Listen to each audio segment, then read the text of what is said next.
In 2007, we set our sights on the high point of each of the 50 states, and that summer we chose Gannet Peak, Wyoming's high point, as our first summit. Given its remote location in technical alpine climbing, Gannet Peak is considered to be the second hardest of the 50 high points, second only to Alaska's Denali. Let me introduce you to the team. Aaron Gatch, a full-time scouter from Michigan. He's also an adventure programmer. Adam Gatch. Adam guides ice climbing up in Canada. He's strong and confident. Matt Hogue, a professional scouter as well, and also an adventure programmer. John Hogue, Matt's father and a 50 high points expert. Ryan Creesh, base camp coordinator and logistics manager. Ryan's also our expert fisherman.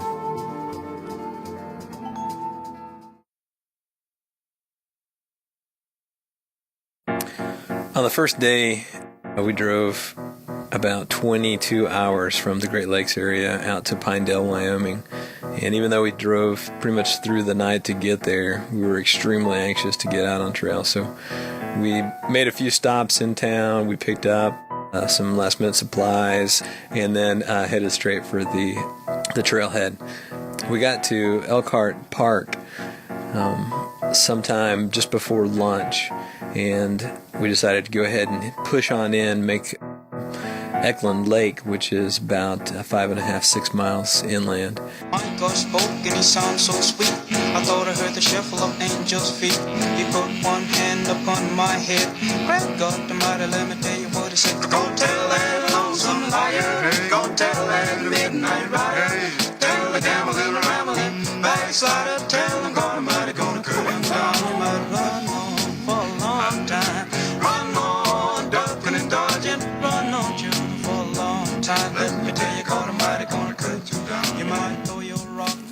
Why I'm doing this trip? Well, if you look behind me, there's a good reason right there. I mean, how many people get to see this stuff? We were just talking when we first got here that just looking out at this, you know, it doesn't look real because the only time I've ever seen it is in a photograph or a painting. I mean, I look at that and I'm like, that's incredible. I mean, just what Mother Nature can do out there and what's out there. And some people will never have the chance to see. And, well, heck, it's fun to get away from the office and just go play in the woods for a while.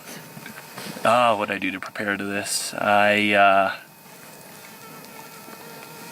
did a lot of working out. I worked out about 5 to 6 days a week, depending on the week. I tried to run about 3 to 4 miles every other day if I could. Just did a lot of trying to get out there with my backpack. I had a smaller backpack. I just loaded up with about 40 pounds and would take just some trail walks and did a couple of just weekend trips just to kind of prepare and get to feel a pack and get to feel a streamline in my gear and doing stuff just quicker and smarter. I don't think that we really had anything happen. We had, I don't know, we were setting up some of the food and we had a deer probably about 20 feet away from us, well, maybe a little bit farther than that, but we were out there drinking some beer and, you know, putting together the food and listening to the radio, and it was just kind of cool to see the deer out there just kind of hanging out, not even caring. But I don't know, it's always fun to hang out with these guys. They're friends, and you just buying food and doing logistics was just fun to hang out with friends and get that stuff out of the way too. Let me tell you, God Almighty gonna cut you down. You might run on for a long time. Run on, ducking and dodging. Run on, June, for a long time. Let me tell you, God Almighty gonna cut you down. You might run on for a long time. Run on, ducking and dodging. Run on, June, for a long time. Let me tell you, God Almighty gonna cut you down. You might run on for a long time. Run on, ducking and dodging. Run on, June, for a long time. On the second day, the decision was made to go back to the parking lot, primarily because one of our sponsor flags got left in the truck, but also we wanted to lighten our load. So Matt and I walked back to the parking lot and took about 60 pounds of food back to the parking lot, and then we turned around, went back to Eklund Lake, grabbed our packs, and then tried to hurry up and catch up with the rest of our group that had headed up to Island Lake, which is about 8 miles up the trail.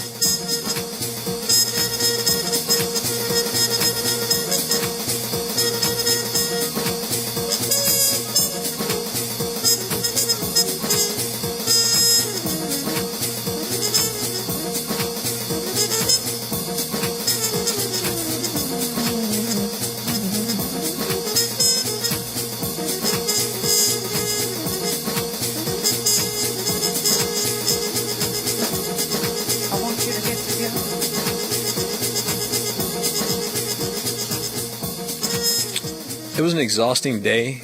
Matt and I put in about 19 miles all told with the trip to the parking lot, back, and then on out to Island Lake. When we got to Island Lake, we found out that the mosquitoes that had plagued us at Eklund Lake were at Island Lake as well, and they were vicious. They would come in swarms, and if there was any part of your skin, your face, your hands, whatever that was exposed, feet, they would just go right at it. Something about lunch? Yeah.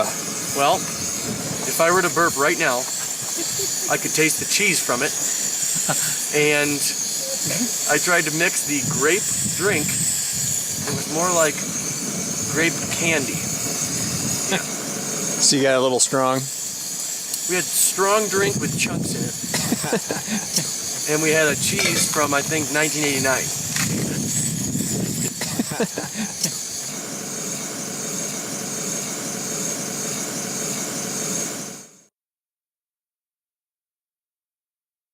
Our original goal for day 3 was simply to get everyone to base camp, which was at the Upper Titcomb Lake. A lot of folks that we ran into were telling us that there had been attempts to reach the summit, some successful, some not, with folks leaving directly from the Upper Titcomb Lake. The folks that were doing this were putting in about 20 plus hours on the day. So we pretty much decided if we can get to the Upper Titcombs by midday, we would try to push on up to the top of Bonnie Pass and then make our summit attempt from the top of Bonnie.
Stuff's been a godsend, I'm telling you. Yeah. It has saved our lives multiple times. This is real meat. This is fake meat. We're not sure what that is. A shot of that fake meat there. We don't know what that is. Children have seen that at the diaper stage. Before we even went on the trip, we had one member of the team who had decided that he was going to stay at base camp. Once we made the split and we left him, we got just a little ways up into Bonnie Pass and we suddenly realized that he was probably the only smart one out of the bunch because the terrain immediately became much more difficult. We could see Bonnie Pass pretty much the entire day on day 3, and looking at it, the general comment was, there's no way. It just looked so steep and so daunting. And when we got on it, we found out that it was steep. It was excruciatingly difficult. And the whole time that you're climbing Bonnie Pass and you're trying to reach this elevation of 12,800 feet, which is just 1,000 feet shy of Gannet, we kept thinking, if this is the pass just to get to Gannet Peak, what's the peak actually going to be like?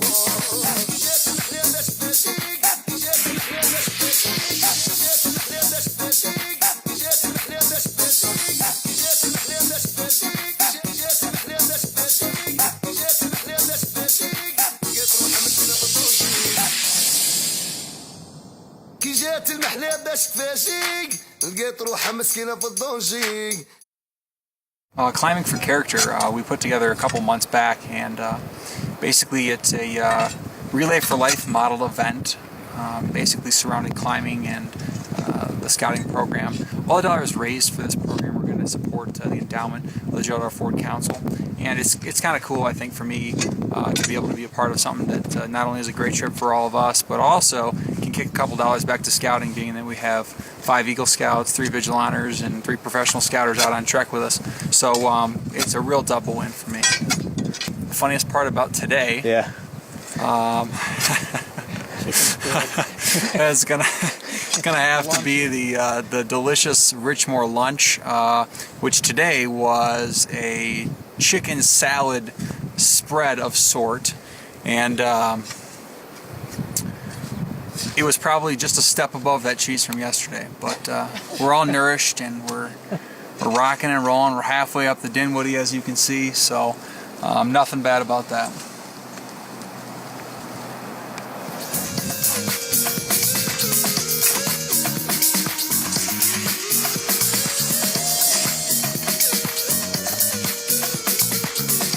How you doing?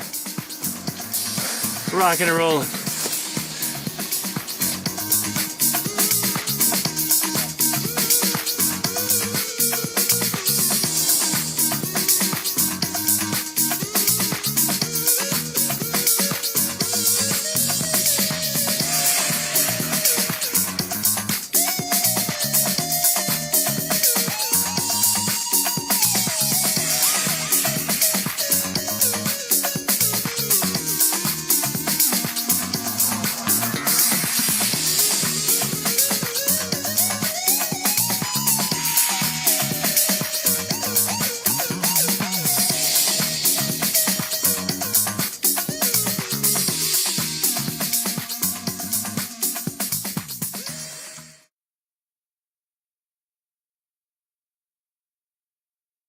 On the morning of the 4th day, we got up and we could see Gannet Peak, and we could pretty much see the entire line that we were going to be taking to get to the summit.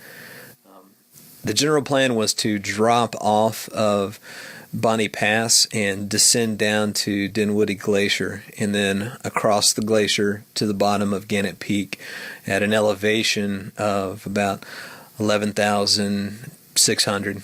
And then from there, we'd actually start our climb, and we would make our way up a route that would take us by Gooseneck Pinnacle and head up to a place called Chicken Out Point, and then from Chicken Out Point make our final assault through one last snowfield.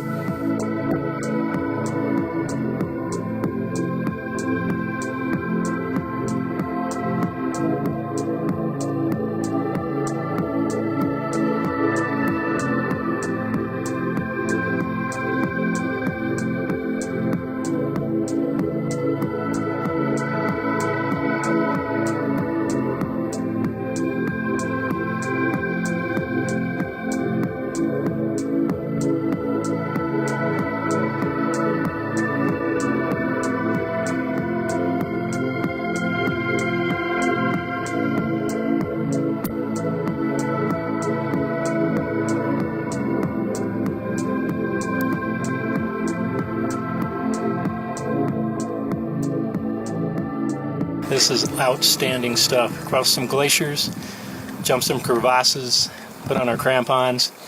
It's like another world. It's like going to another planet. And other than having to do the elevation stuff, getting out of breath, it's been fantastic. It's been worth every step to get to this mountain, and I'm excited about getting to the top.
hiked it all the way up here.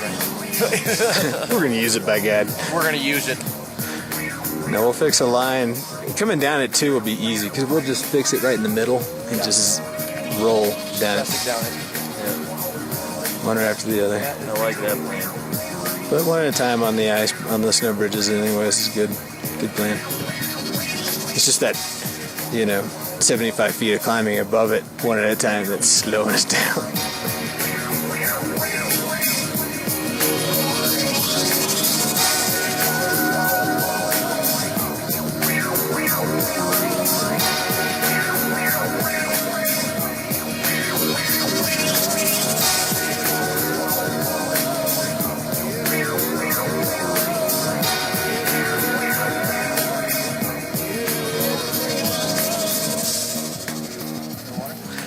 So, tell me, how's it feel to be 60 and summiting? 60. That's it. The last obstacle. And this is where we're having lunch. Breakfast of the Kings.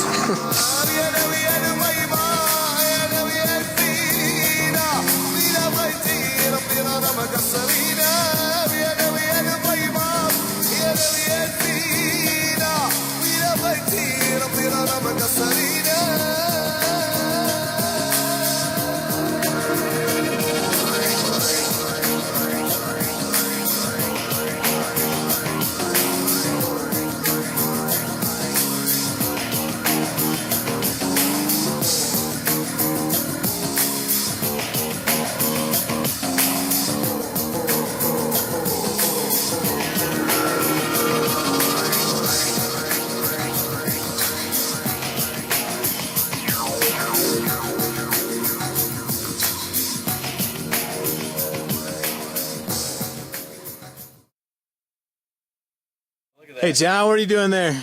Logging in. Logging into what? And we made it to the top of Wyoming, Gannet Peak. Look at the back. So there's a canister there below you? Hold the back up of that paper. There it is. Gannet Peak, it is official. That's it. 13,804 feet of elevation. Unbelievable. Top of Wyoming. That's awesome. Hey, you with Mom? Might as well be the top of the world, though. Take a look.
The average stay at the summit of a peak is about 15 minutes, and that's exactly how long we stayed up there.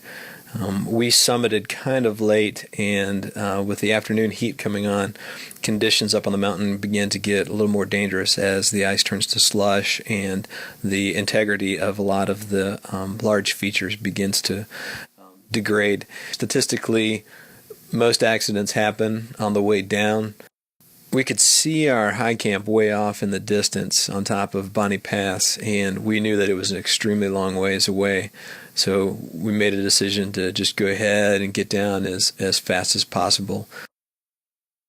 The descent down Gannet was going pretty smooth. We were doing a lot of plunge stepping, a little bit of glissading, definitely a lot of downstepping through boulder fields.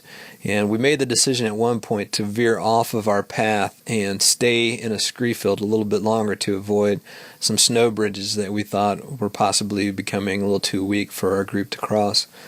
So we head down through this one boulder field and we get towards the bottom, and Matt hollers ahead to the group and says, "Wait, we gotta wait up on John." John comes down out of the scree field and comes over to the top of the moat where we're at and informs us that he thinks he's sprained his ankle.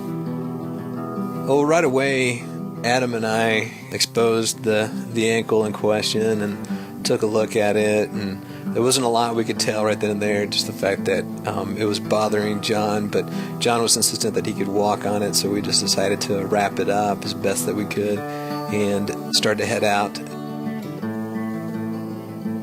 Immediately we know that since the day is slipping away from us, temperatures are dropping, conditions on the glacier are continuing to get worse. We knew that we needed to get him back up and to the safety, and get everyone really to the safety of our tents and sleeping bags.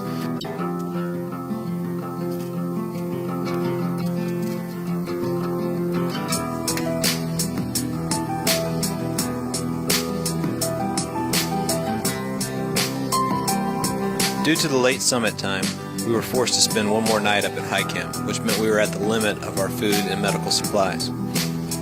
We were 2 days from reaching the ranger station and any kind of emergency help, so we really needed to get out of there as fast as we possibly could, and we needed John's leg, which was looking more and more like it was possibly broken. We needed it to hold together. On the 5th day, we got up, said our goodbyes to Gannet, had a little breakfast, and headed on down Bonnie Pass towards base camp with the hope that Ryan would be there waiting with a bunch of trout.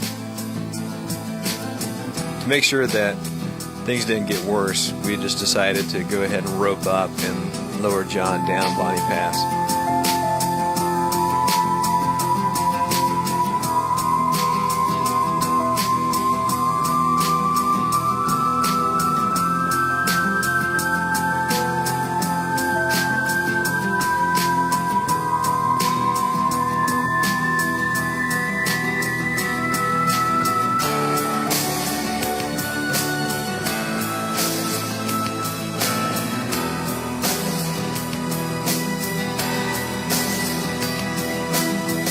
Getting to the top of any summit in the Wind River Range is very dependent upon the weather. And on day 5, we were feeling extremely lucky because we could look back and we could see these dark clouds going over the mountains. We could hear the thunder off in the distance, and we knew that the groups that were attempting to summit on that day were most likely having to turn back.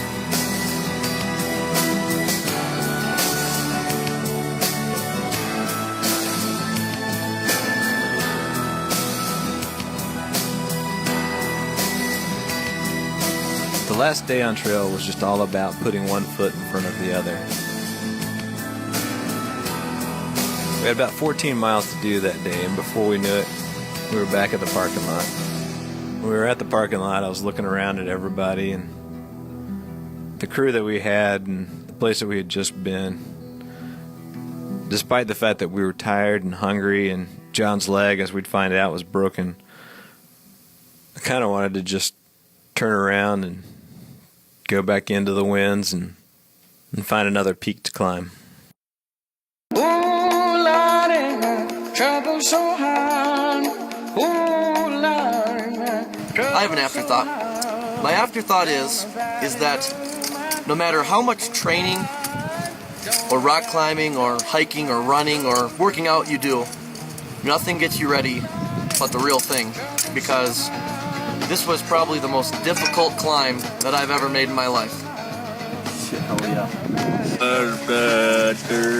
Deer in the backyard, it was good. Catch that one. Huh? Catch that in the editing. What? Catch that. I've had no training whatsoever. I have no skills whatsoever. I don't know what the hell I'm doing out here.